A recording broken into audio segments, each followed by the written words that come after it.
Mindset shifts every real estate investor needs to have or adopt if you don't already have them. My name is Greg Helbeck. Thank you for listening to another episode of the Real Estate Investing Fast Track, whether you're watching on YouTube or you're listening on audio.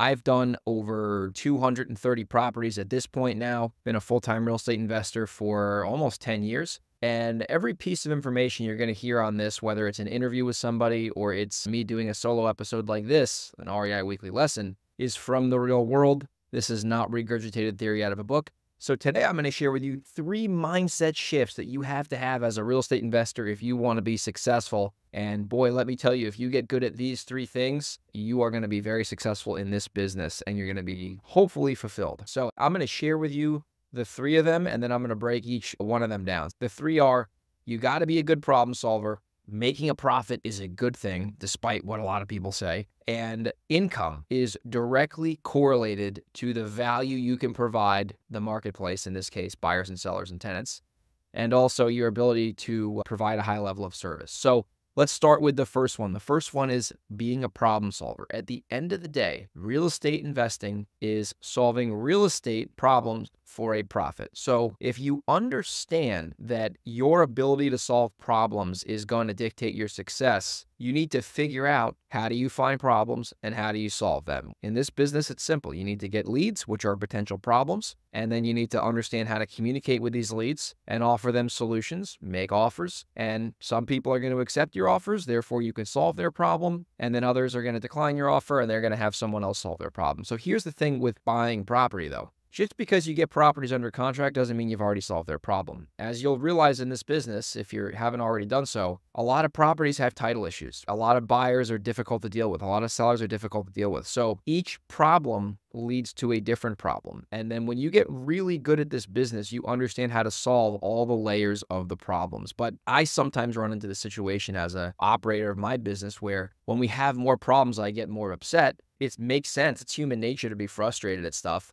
But at the end of the day, I have to look at it, and I do this more often than not now, is, oh, this problem is happening to me for a reason in the business, right? There's a reason why the seller is being difficult. If the seller wasn't being difficult, then there'd be no value in anything, right? It would just be easy and it would be too saturated. Or this buyer's flaking out, or whatever, this tenant hasn't paid me rent. These are all problems that you have the ability to solve.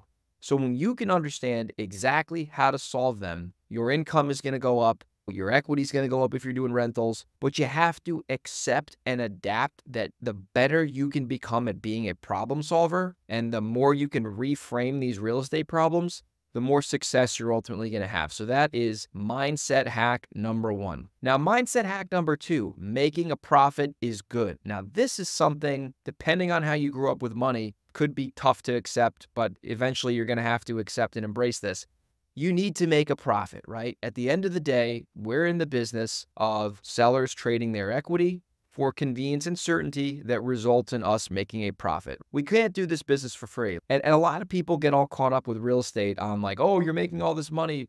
But at the end of the day, we're just a business. And the way that we go about our business at Velocity House Buyers is we're super transparent with sellers. We tell them we're making a profit. We tell them they're selling their house below market value. We tell them they can list their house for more money if they do so choose. So you shouldn't feel bad about making a profit, and you shouldn't have some mental governor in your mind on how much profit you should make. You should make as much as you possibly can, given the real estate marketplace. If the marketplace wants to pay you a big profit because you bought it low and you're selling it high, then that's great. If the marketplace wants to reward you with $1,000 a month of positive cash flow because your all-in cost on a rental is X and the market rent is Y and there's $1,000 in the middle, that's great. The more profit you can make as a business owner, especially as a real estate investor, the more people you can ultimately help, whether that's your team, whether that's more customers. Making a profit is a good thing, and you should not have this preconceived notion in your mind that states making a profit is bad. Because I'll tell you what, as you go into this business, as you deal with more people,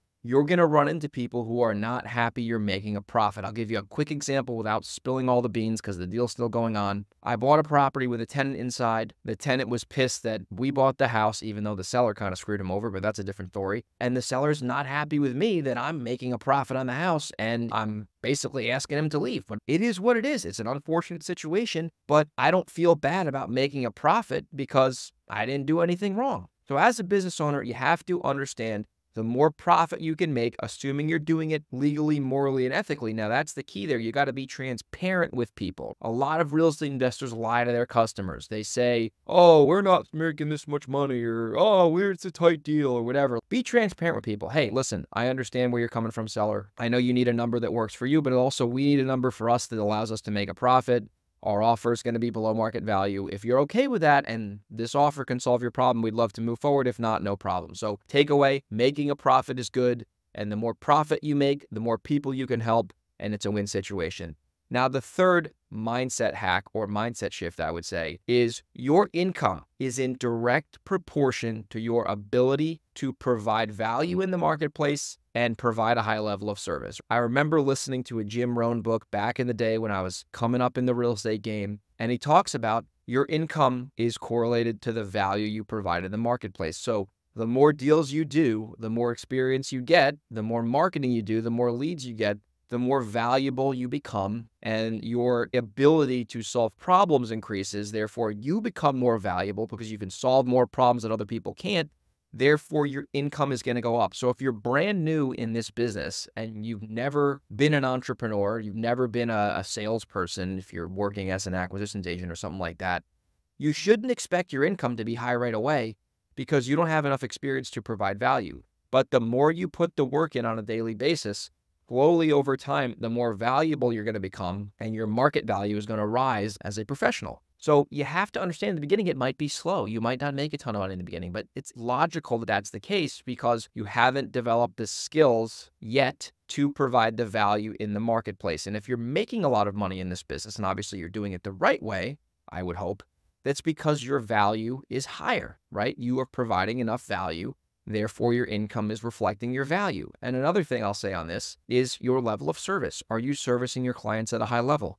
Are you a good experience to deal with people? Can you communicate effectively? Can you figure out somebody's needs and fill their needs? Can you fill that gap between where someone is and where they want to be? These are critical things you have to understand. So if you're advanced and you're making a ton of money, if you reverse engineered your success, you'd be like, wow, that makes sense that I'm making X, Y, Z in this business because I have experience, I'm providing value, I'm providing a high level of service. Therefore, this income I'm making makes sense. So your income is in direct proportion to the value you're going to bring to the marketplace that comes with experience and skills. And that's another thing I want to add.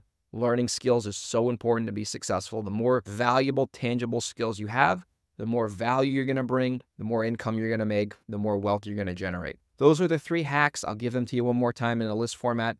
Being a good problem solver, making a profit is good. Your income is in direct proportion with the value you can provide and the level of service you can provide to your customers. I hope you got value from this short little podcast. If you did, please do me a favor, subscribe to my YouTube channel, like the video, leave a comment if you wish. And if you're listening to this on Spotify or Apple Podcasts or something like that, if you can share the show on social media, it would really mean a lot to me. That's how we consistently grow the show on a weekly basis. And last but not least, if you're local to Seattle, the Hudson Valley, Delaware, Reno, or San Diego, if you're in any of those locations and you have a house you want to wholesale to me, because I will buy it as a buyer if the numbers make sense, or with me, if you want to JV the deal on a wholesale basis, send me an email, greg@velocityhousebuyers.com. I'll see you on the next REI weekly lesson.